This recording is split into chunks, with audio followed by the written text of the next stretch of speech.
Яңалыклар программасын дәвам итәбез. Татар халкын кем тальян гармонлы иткән. Киләсе сюжетыбыз тарихка вараксин дип кіріп калган гармон ясау остасы турында булыр.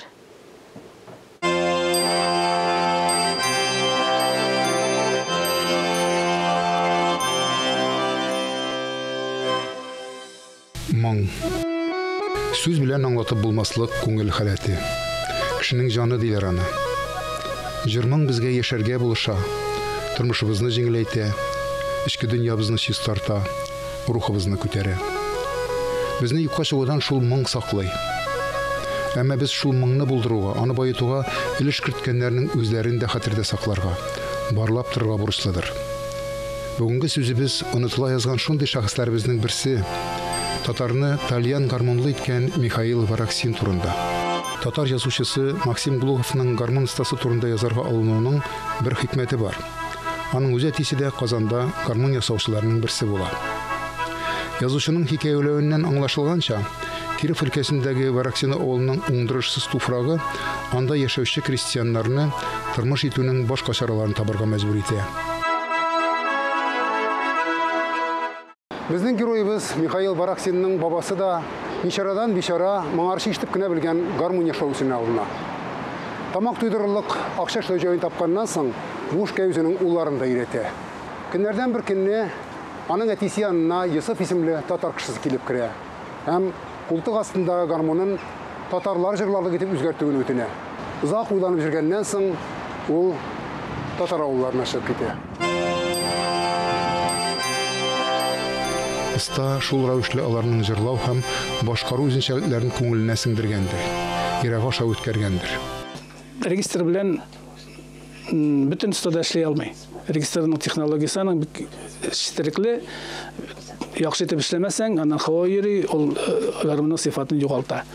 Шуңа күрә инде ул яхшы осталар гына регистр белән гармон ясый дип әйтеп була. Сыйфат күрсәткече, мин менә иске гармон килсә инде әйтәм, регистр белән ясалган икән, аның телләре яхшы.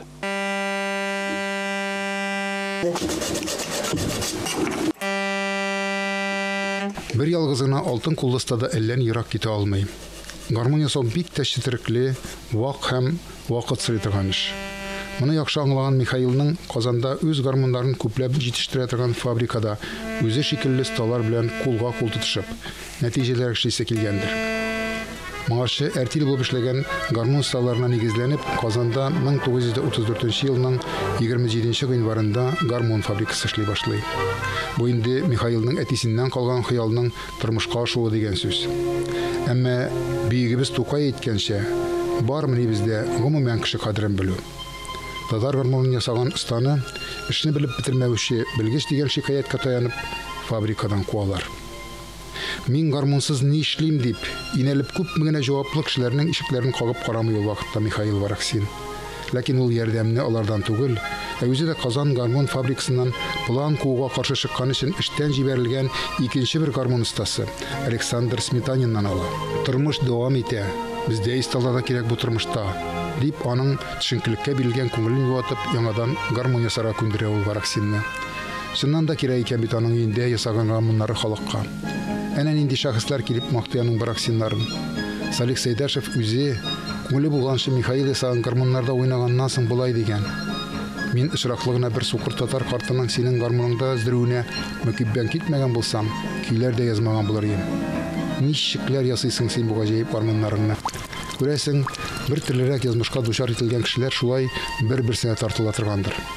Ул чакта Сәйдәшевнең дә хәлләре Михаилныкы кебегрәк булганын без инде бүген яхшы беләбез.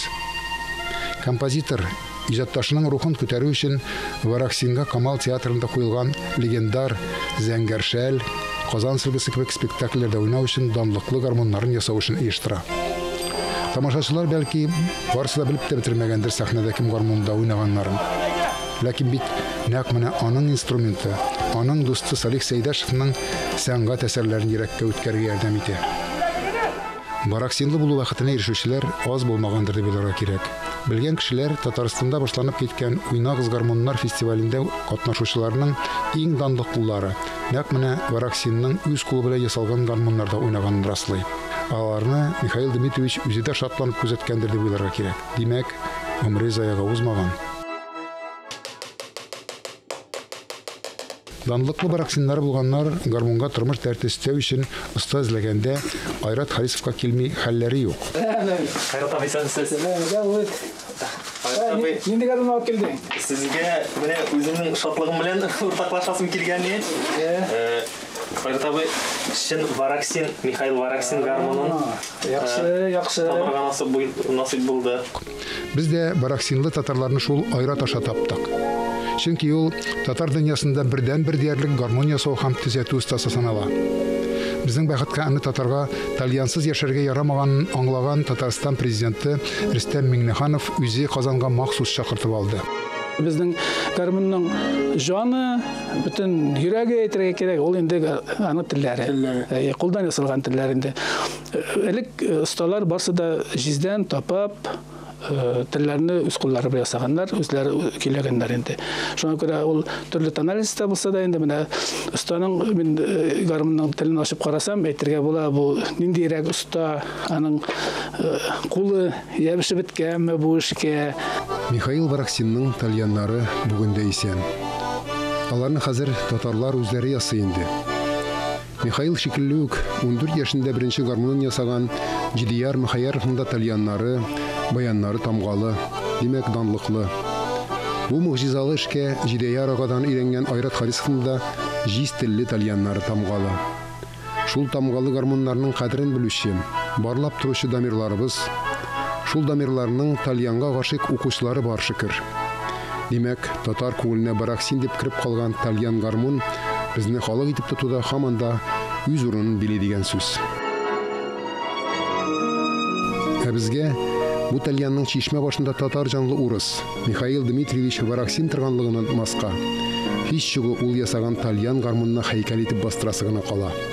Безнең кемлегебезне, ниндилегебезне искәртеп тору өчен.